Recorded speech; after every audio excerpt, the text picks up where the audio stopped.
मतलब आतंकवादियों से लड़ने की बजाय अपने लोगों से लोग लड़ने लगे हैं, अपने लोगों को ही मारने लगे हैं, अपने लोगों को उजाड़ने लगे हैं। हरियाणा भी मैंने देखा कि छोटी छोटी दुकानें जो अपनी रोजी रोटी कमा रहे हैं उनकी दुकानों को टारगेट किया जा रहा है। एक मैंने देखा अभी किसी की रेहड़ी तोड़ दी, छोटी सी वो दुकान लगा रखी थी उसने। बस कह रहा मेरे 2 बच्चे हैं और मैं रोटी मुश्किल से अपने बच्चों का पेट पाल रहा था, मेरी ये रेहड़ी किसी ने मेरे को दान करी थी, मेरा इतना ब्योंत नहीं है कि मैं रेहड़ी खरीद लूँ। उस रेहड़ी में तेल लगा के माचिस लगा दी। 20-25 लोगों का समूह, कुछ झंडे लिए हुए थे उन्होंने और बजरंग दल लिखा हुआ था और वो जा रहे थे नारे लगाते हुए। उन्होंने एक कश्मीरी की दुकान देखी और वहाँ से कपड़े उठा के फेंकने शुरू कर दिए। और जब उस कश्मीरी ने कहा कि भाई ऐसा क्यों कर रहे हो, तो उसने उस झंडे से उस डंडा, जो झंडे में डंडा होता है, वो डंडा उसके सिर पे मारा था। कैथल लोकल एरिया की महिला कह रही हमारे गांव में जो ना एक गुरु आए हुए हैं, उन्होंने बताया सारे तो दलित तुम्हारे दुश्मन हैं, सारे सिख तुम्हारे दुश्मन हैं, सारे मुसलमान तुम्हारे दुश्मन हैं। जो नेता हैं उनके बच्चे सारे फॉरेन में पढ़ रहे हैं, अच्छी एजुकेशन ले रहे हैं, कल को आराम से एस्टेब्लिश हो जाएंगे। यहाँ अगर गृह क्लेश हुआ तो वो बाहर सेटल हो जाएंगे। हाँ। लेकिन जो हमारे जैसा तबका है, जो गरीब तबका है, वो कहाँ जाएगा? आम जनता एक तो समझती नहीं है, उनको ये नहीं पता है कि हमारे लड़के के सिर पे कफन बांध के वहां धर्म की रक्षा के लिए सड़क पे खड़ा कर दिया है कि गोली मार, क्योंकि अगर वो कानून को हाथ में लेगा आज नहीं तो कल वो फंसेगा। क्रिमिनल तो हमारे क्रिमिनल बन गया। हाँ। अब क्रिमिनल एक साधारण बच्चा बन रहा है। कोई एक नेता तो दिखाओ मुझे, एक नेता मुझे दिखाओ जो मुसलमानों के अगेंस्ट हथियार लेके खड़ा हो कि मैं इनको मारूंगा। वो खुद नहीं लड़ रहे, किसी ने अपने बच्चे को आगे किया हो, किसी ने नहीं किया। लेकिन ये जो साधारण आम जन के लोग हैं ना, उनके बच्चों को टारगेट किया जा रहा है। नमस्कार, स्वागत आपका। आज हमारे साथ बेहद ही खास मेहमान हैं डॉक्टर संतोष दहिया। सामाजिक कार्यकर्ता हैं। मुद्दा राजनीतिक भी है, देश की सुरक्षा से जुड़ा हुआ है, लेकिन सामाजिक हो चला है, क्योंकि समाज के भीतर टकराव पैदा हो रहा है। पहलगांव हमले के बाद आतंकवादी तो धर्म देखकर गोली मारकर चले गए, लेकिन उसके बाद यह हो रहा है कि धर्म देखकर अपने ही देश में अपने ही लोगों को मारा पीटा जा रहा है। किसी की रेहड़ी तोड़ दी जा रही है, किसी की दुकान के ऊपर हमला किया जा रहा है। इसलिए सामाजिक कार्यकर्ता के होने के नाते संतोष दहिया जी से बातचीत बेहद जरूरी हो जाती है। मैम, स्वागत है आपका। जी धन्यवाद। मैम, आप खबरें सुन रहे होंगे कि लगातार ऐसी खबरें आ रही हैं कि आतंकवादी तो है वो करके चले गए और उन्हें पता था कि भी हम सिर्फ लोगों को मारेंगे नहीं, बल्कि इस तरह से मारेंगे तो फिर भारत में ये सब होगा। ये सब पूरे देश में हो रहा है और ख़ासतौर पर हरियाणा में हो रहा है। मैम देखिए, सबसे पहले तो ये बहुत दुखद है जो घटना पहलगांव में हुई है। इसका रिजल्ट जो है वो बेहद खतरनाक देश में देखने को मिल रहा है। मैंने अंबाला में देखा कि एक साधारण लोगों की दुकानें तोड़ दी, रेहड़ी जला दी। मतलब समझ नहीं आ रहा है कि एक अपने ही लोगों को अपने ही लोग कैसे मारने पर तुले हुए हैं। क्यों? क्योंकि उनके दिमाग में ये डाल दिया कि उन्होंने हिंदू देखकर गोली चलाई है।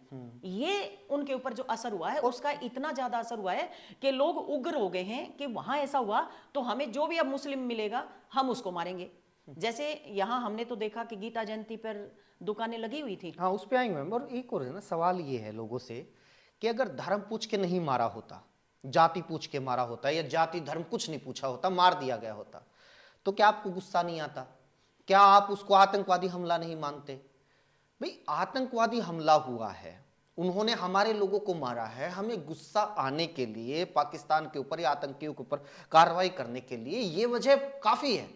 और क्या ये बात उन आतंकियों को नहीं पता होगी कि अगर हम ऐसे करेंगे तो फिर ये रिएक्शन होगा देश में?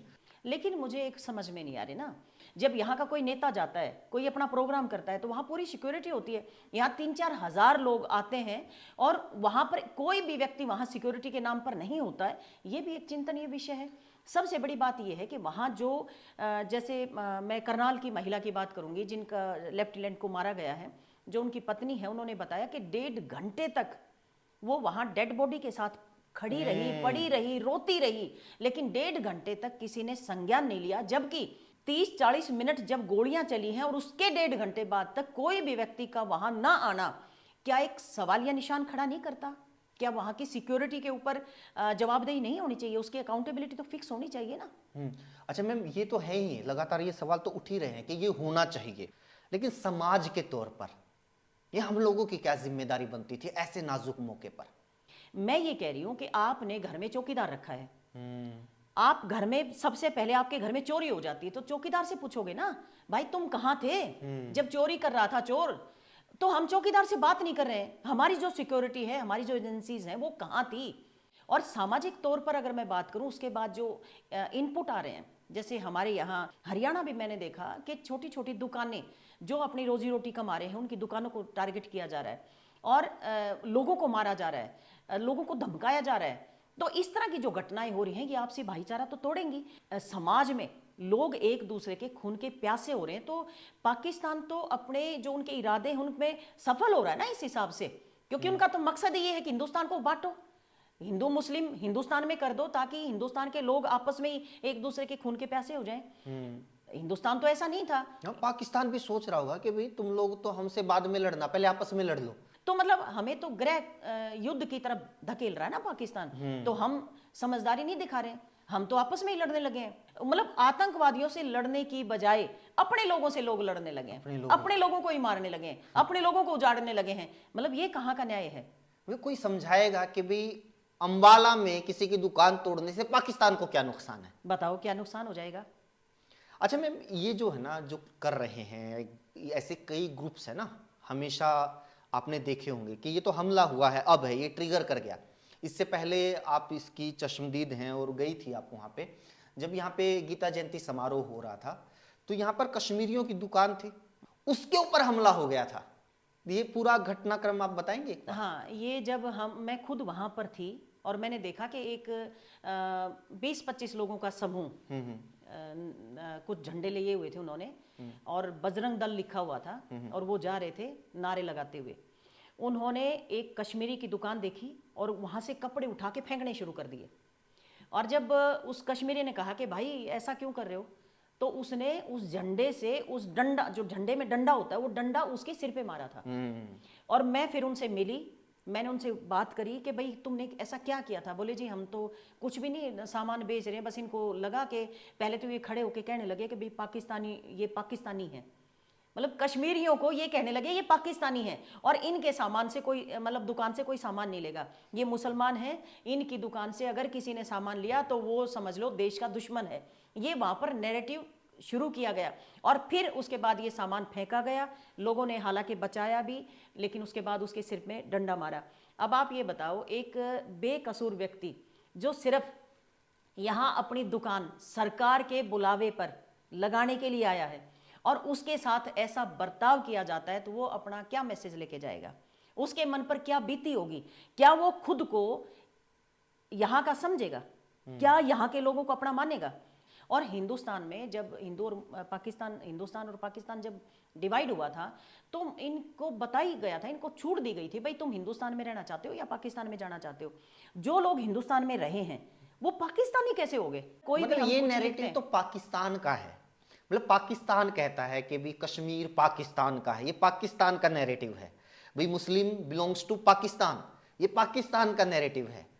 और यही बात आप लोग कह के अपने आप को भारतीय कह रहे हो, अपने आप को राष्ट्रवादी मान रहे हो। क्योंकि पाकिस्तान चाहता ये है कि हिंदुस्तान के लोग कश्मीर को अपने से अलग माने। ये exactly, पाकिस्तान तो यही चाह रहा है, यही चाह रहा है। और हिंदुस्तान के लोग अगर यही कर रहे हैं तो फिर वो तो उनके जो वो चाह रहे हैं उसी के ऊपर फूल चढ़ा रहे हैं ना। इसमें दो लोग हैं मैम ये करने वाले। अगर इसको सामाजिक तौर पर आप देखें, ये जो लड़के हैं, कोई स्कूल ड्रॉप आउट है, कोई कॉलेज ड्रॉप आउट है, कम पढ़े लिखे हैं, इनमें कोई भी किसी बड़े नेता का बच्चा नहीं है। ये जो न्यूज़ एंकर सारा दिन अपने आप को बहुत बड़ा हिंदुओं का ठेकेदार और धर्म के रक्षक और देश के रक्षक घोषित करते रहते हैं, इनमें से खुद कोई नहीं है जमीन पे, इनका खुद का बच्चा कोई नहीं है। ये जो जनता है ना, ये बड़ी भोली भाली जनता है और इनको ये समझ नहीं आ रहा कि तुम्हें यूज किया जा रहा है। इनको ये समझ नहीं आ रहा, जो नेता हैं उनके बच्चे सारे फॉरेन में पढ़ रहे हैं, अच्छी एजुकेशन ले रहे हैं, कल को आराम से एस्टेब्लिश हो जाएंगे। यहाँ अगर ग्रह क्लेश हुआ तो वो बाहर सेटल हो बाहर, जाएंगे। हाँ। लेकिन जो हमारे जैसा तबका है, जो गरीब तबका है, वो कहाँ जाएगा?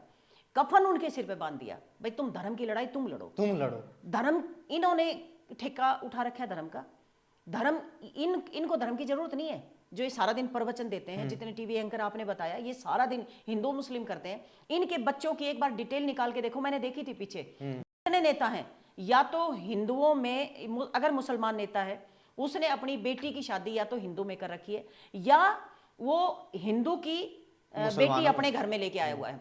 और जो हिंदू है, या तो अपनी बेटी मुसलमान को दे रखी है, या मुसलमान की लड़की अपने घर में ला रहा है। मैंने तो डिटेल में देखा था, मैं किसी का नाम नहीं लेना चाहूंगी, लेकिन अगर आप डिटेल इसकी निकालोगे ना तो आपको पता लग जाएगा कि कितना हिंदू मुस्लिम ये जो करते हैं सारा दिन, इनको कोई फर्क नहीं पड़ता। इनका जो मन करता है वो करते हैं।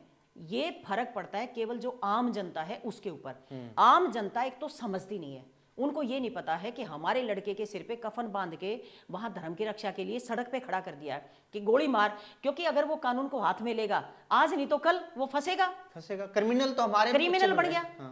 अब क्रिमिनल एक साधारण बच्चा बन रहा है। कोई एक नेता तो दिखाओ मुझे, एक नेता मुझे दिखाओ जो मुसलमानों के अगेंस्ट हथियार लेके खड़ा हो कि मैं इनको मारूंगा।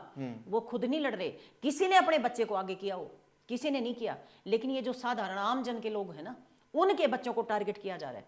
उनको, क्योंकि इमोशनली लोग, इमोशनली थोड़ा सा वीक तो है ही हमारे लोग, और जो हाईली एजुकेटेड नहीं है वो और भी ज्यादा, क्योंकि उसको तो अवेयरनेस ही नहीं है, ज्ञान ही नहीं है कि हो क्या रहा है, तो वो बहुत जल्दी उनके झांसे में आता है। और दूसरा एक बड़ा जो मामला है ना इसमें, जो मैंने नोटिस किया है, सारा दिन बच्चे 2 रुपए का एक मैसेज भेजते हैं, व्हाट्सएप मैसेज भेजते हैं, उनको 2 रुपए मिलते हैं।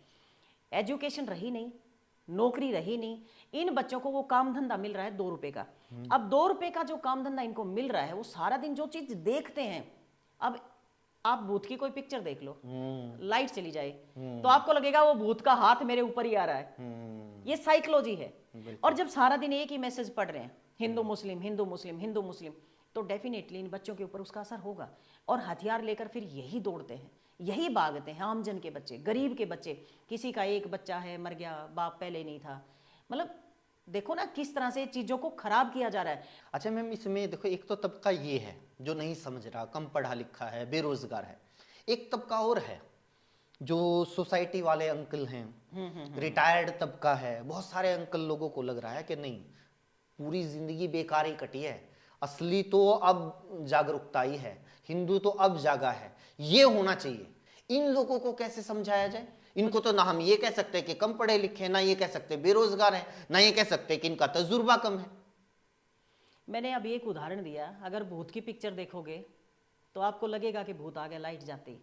ये जो तबका है, जो पढ़े लिखा तबका है, जो तकरीबन रिटायर्ड जो लोग हैं, उनके पास काम धंधा तो कुछ है नहीं। क्योंकि हमारे यहाँ एक सोसाइटी में एक कंसेप्ट है कि रिटायरमेंट के बाद काम नहीं करना, फोन पे बैठे रहो। अब लगातार सुबह से लेके शाम तक आपको एक ही बात बताई जाती है कि मुसलमान तुम्हारा दुश्मन है। तो वो कैसे समझेगा? एक बार सोचेगा, अपने दिमाग को झंझनाएगा, नहीं नहीं नहीं नहीं, अरे मुसलमान मेरा दोस्त भी तो है, उसको समझ में आएगा भी, एक बार वो मानेगा भी कि नहीं नहीं बड़ा अच्छा है, उसने तब भी मेरी मदद करी थी। लेकिन जब लगातार आपको 10 दिन के बाद, 20 दिन के बाद, तो वो एक साइकोलॉजी है, उसका असर हुए बिना नहीं रह सकता। और उनके ऊपर भी यही असर है, क्योंकि काम तो बेचारों को है नहीं, सारा दिन व्हाट्सएप देखते हैं। और व्हाट्सएप पे क्या आ रहा है, मैंने मैसेज देखे हैं व्हाट्सएप पे वही मैसेज आ रहे हैं जो आज सोसाइटी में घर कर गए हैं, और ये हर घर तक पहुंच गए हैं। बिल्कुल। और घर में मैंने तो महिला को ये कहते हुए देखा कि अब हमारे, अभी एक महिला मुझे मिली और बड़ा ही मुझे अचंभा हुआ, कैथल लोकल एरिया की महिला कह रही, हमारे गांव में जो है ना एक गुरु आए हुए हैं, उन्होंने बताया सारे तो दलित तुम्हारे दुश्मन है, सारे सिख तुम्हारे दुश्मन है, सारे मुसलमान तुम्हारे दुश्मन है। मतलब सिख, मुसलमान और दलित सबको अलग कर दिया।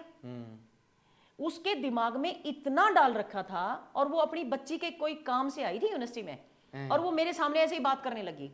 तो मैंने उससे सवाल किए, मैं समझा नहीं पाई, उसको नहीं समझा सकते आप। मैं समझा नहीं पाई कि सारे तुम्हारे गांव में जो दलित हैं, तुम्हारे गांव में जो सिख हैं, तुम्हारे गांव में ये कैसे दुश्मन हो सकते हैं?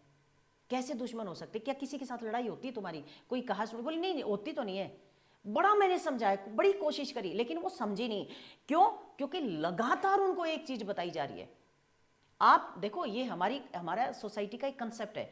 किसी को आप नहीं जानते हो, नाम से आप जानते हो, और मैंने ये कह दिया कि फलां व्यक्ति बड़ा अच्छा है, आप उसको जानते नहीं हो, आपके दिमाग में उसको लेकर एक पॉजिटिव सोच हो जाएगी कि वो बड़ा अच्छा है। और अगर मैंने ये कह दिया कि वो अच्छा आदमी नहीं है, तो आपके दिमाग में सोच हो जाएगी कि वो अच्छा आदमी नहीं है, जबकि आप ना कभी मिले, ना कभी आपने उसके साथ व्यवहार किया। तो ये जो ये सोसाइटी है ना, इसको सुबह से शाम तक वही परोसा जा रहा है, वो तो खाना खाते हुए भी। हाँ, तो उसका इंपैक्ट होना स्वाभाविक है, ये ह्यूमन नेचर है। लेकिन अगर वहां कोई ऐसा व्यक्ति हो जो इन चीजों को रोक पाए, तब इसको रोकना स्वाभाविक संभव हो पाएगा, अदरवाइज ये संभव नहीं है। मैंने तो ये जो ट्रोल करते हैं ना, ये इनको समझ ही नहीं आ रहा तुम क्या भेज रहे हो लोगों के पास। मैंने किसी की एक पोस्ट देखी, बोले वो कहाँ गए ट्रैक्टर, उन ट्रैक्टर वालों को भेज दो। मतलब ट्रैक्टर वाले जाके कश्मीर में लड़ेंगे, और ट्रैक्टर वालों और भी लड़ लेंगे, लड़ लेंगे कश्मीर में, लड़ लेंगे। कहलवाओ सरकार से, ट्रैक्टर वालों को भेज के देखो एक बार। ट्रैक्टर वालों के बच्चे ही खड़े हैं वहां पे, क्योंकि जो सैनिक हैं वो भी ट्रैक्टर वालों के बच्चे खड़े हैं। इनको ये समझ ही नहीं आ रहा, लेकिन उनको ट्रोल करना है बस। ट्रैक्टर वाले क्योंकि लड़ उनको लेंगे, एक जरा ट्रैक्टर सा- वालों के बच्चे लड़ रहे हैं, लेकिन जो तुम लोग बोल रहे हो ना, अगर ये तुम्हारे ऊपर आ गई कि भाई तुम लोग लड़के दिखाओ, घर से बाहर तुम लोग है ना निकल नहीं सकते। मैं तो वो पोस्ट देख के हैरान हो गई, अरे लड़ाई तो क्या है, तुम इसमें भी किसान को लेकर आ गए। मतलब देखो ना क्या हो रहा है देश में। ये लोग मुद्दे से भटकाने की एक जो तरीका है इनका, ये बड़ा खतरनाक है। क्योंकि मुद्दा जो है, मुद्दा अब पाकिस्तान होना चाहिए, आतंकवाद होना चाहिए, हमारे लोगों की हत्या हुई है चीन वो होना चाहिए जो पाकिस्तान का साथ दे रहा है। चीन होना चाहिए, चीन की कोई बात नहीं करता। भाई गरीब को मारना, रेहड़ी वाले को पीटना, वैसे पीट दो, रेडी कौन वाला रोक क्या कर रहा लेगा? है, उसको कौन तोड़ रोक दी, लेगा? कोई रेडी गरीब तोड़ दी दुकानदार बेचारे है, की, पीट रो दो। रहा था। एक मैंने देखा अभी किसी की रेडी तोड़ दी, छोटी सी वो दुकान लगा रखी थी उसने। हाँ, बस कह रहा वही। मेरे 2 बच्चे हैं और मैं रोटी मुश्किल से अपने बच्चों का पेट पाल रहा था, मेरी ये रेडी किसी ने मेरे को दान करी थी, मेरा इतना ब्योंत नहीं है कि मैं रेडी खरीद लूं। उस रेडी में तेल लगा के माचिस लगा दी, और वो फूट फूट के रो रहा था। मतलब उसको मारने से क्या वो आतंकवादी मर जाएंगे? क्या उन आतंकवादियों को फर्क पड़ेगा? क्या पाकिस्तान को फर्क पड़ेगा? कुछ नहीं पड़ेगा। अपने ही लोगों को मारे जा रहे हैं लोग। तो ये लोगों को समझना होगा कि तुम्हें किस तरह से खेला जा रहा है, तुमसे लड़ना किससे? तुम्हारी इमोशंस के साथ खेला जा रहा है, और तुम उस इमोशंस को इस तरह से उनके हाथों में सौंप रहे हो, जैसे थाली भर के नहीं सौंपते हैं कि हमारी इमोशंस को जिस मर्जी तरह यूज कर लो। वो काम तुम कर रहे हो, अपने लोगों को मार रहे हो। तो लोगों को समझना चाहिए। और मैं तो बल्कि ये कहना चाहूंगी, लोगों से अपील भी करना चाहूंगी। एक अपील मैं सरकार से भी करना चाहती हूँ, जो ये मीडिया वाले इस तरह का लगातार ये हिंदू मुस्लिम चला रहे हैं, इनको रोकने की जरूरत है। अदरवाइज हम बिल्कुल उस लेवल पे चले जाएंगे कि पड़ोसी पड़ोसी को काटेगा। लड़ो ना, पाकिस्तान के साथ लड़ो, आतंकवादियों के अगेंस्ट लड़ो, चीन के अगेंस्ट लड़ो, जो चीन रोज हमें आंखें दिखा रहा है, उसके अगेंस्ट लड़ो। हम भी तैयार हैं, पूरा देश तैयार है, और हमारे तो हर घर में सैनिक है। तो ऐसे काम करो ना तुम, जिससे लोगों का भला हो। इन भोले भाले बच्चों को उनकी एजुकेशन छुड़वा के उनको तुम ठेकेदार बना रहे हो कि भाई तुम जाओ और तुम लड़ो। वो क्या करेंगे बेचारे? वो एक को मारेंगे, उसके ऊपर एफआईआर हो जाएगी, उसकी स्टडी रुक जाएगी, सारी जिंदगी और खराब। उसकी जिंदगी खराब। कहीं जिंदगी में वो कहीं नौकरी नहीं लग सकता, कहीं उसको कोई नौकरी नहीं देगा। अब पीछे जो हालात हुए थे उसमें लोगों ने पूछ पूछ के नौकरियां निकाल दिए लोग, कि तुम इस कास्ट के हो, जाओ तुम। क्योंकि हालात ऐसे पैदा किए जा रहे हैं देश में, ये बड़ा दुखद है। और क्योंकि हम समाज में रहते हैं तो लगातार लोगों से बात करते हैं, बड़ा दुख होता है ये सोच के कि लोगों की जो मानसिक स्थिति है ना, वो अब नॉर्मल नहीं रही है। लोग बांट दिए गए हैं। वो ये कहते तू ये बता कि तू इस बात का समर्थक है कि नहीं है। हाँ। और अगर वो समर्थक है तो वो दूसरे पक्ष में खड़ा कर दिया जाएगा, और अगर उसका विरोधी है तो वो दूसरे पक्ष में खड़ा कर दिया जाएगा। एक मंथन होता था, एक चर्चा होती थी, वो हो ही नहीं रही आजकल। एक चीज और है, ये सरकार को समझ में नहीं आ रही कि भाई 370 हटने के बाद ठीक है, बहुत सारे लोगों ने इसका विरोध भी किया, लेकिन हरियाणा की अगर बात करें, एक बड़े तबके ने इसका समर्थन किया कि ये ठीक किया सरकार ने। चाहे बेशक कोई मोदी सरकार का आलोचक भी हो, ये मानता था कि ये ठीक किया, सबने समर्थन किया। उसके बाद बहुत ज्यादा सख्ताई भी बरती गई। उसके बाद वहां पर टूरिज्म खोल दिया गया, और इतिहास में सबसे ज्यादा टूरिस्ट अभी पिछले कुछ सालों में वहां पहुंचे। अच्छा, उसका असर फिर ये हुआ कि भी लोगों का जो जुड़ाव है ना, यह तो इस बात में तो कोई डिनाई है नहीं कि वहां पे बहुत सारे लोगों के दिमाग में अलगाव है, इसलिए तो स्पेशल स्टेट है वो, इसलिए वहां पर इतनी सिक्योरिटी है। बिल्कुल। लेकिन ये कम हुआ। वो हुआ ये, उसका रिजल्ट ये है कि बुरहान वानी जो एक आतंकवादी मारा गया था, उस आतंकवादी के जनाजे के टाइम, उस टाइम पर बहुत सारे लोगों की भीड़ उमड़ी थी उसी गांव के भीतर। अब ये देखने को मिला कि जब पाकिस्तानी आतंकवादियों ने या पाकिस्तान की तरफ से हमला करवाया गया तो वहां पर पाकिस्तान के खिलाफ प्रोटेस्ट हुआ। हाँ, तो मुर्दाबाद ये पूरे। तो ये जो सरकार का एफर्ट था, कितने सालों का एफर्ट था भी कश्मीर को, कश्मीर के लोगों को जोड़ना, वहां पर टूरिज्म को बढ़ाना, ये कितने साल का एफर्ट था। ये एक सेकंड में वो ही लोग उस एफर्ट के ऊपर पानी फेर रहे हैं जो खुद को इस सरकार का समर्थक मानते हैं। क्योंकि ये बड़े लंबे समय से चल रहा था कि भाई कश्मीर में इस तरह का माहौल तैयार किया जाए, लोग वहां जाए, खुद को सेफ समझे, तभी तो लोग जाएंगे। अगर कोई जगह ऐसी होगी जहां उनको लगेगा कि हम अनसेफ हैं, लोग क्यों जाएंगे? अब एक सेकंड में एक इंसिडेंट ने ऐसा मतलब वो तैयार कर दिया प्लेटफॉर्म कि लोगों के दिमाग में डाल दिया कि अब हम कश्मीर नहीं जाएंगे। तो जो कश्मीरी हैं वो कैसे, मतलब कैसे वहां रहेंगे, क्या खाएंगे? क्योंकि उनके पास तो और सोर्स ऑफ इनकम है ही नहीं। बहुत बहुत शुक्रिया मैम, समझने की कोशिश कीजिएगा आप लोग भी। बहुत बहुत शुक्रिया, थैंक यू सो मच।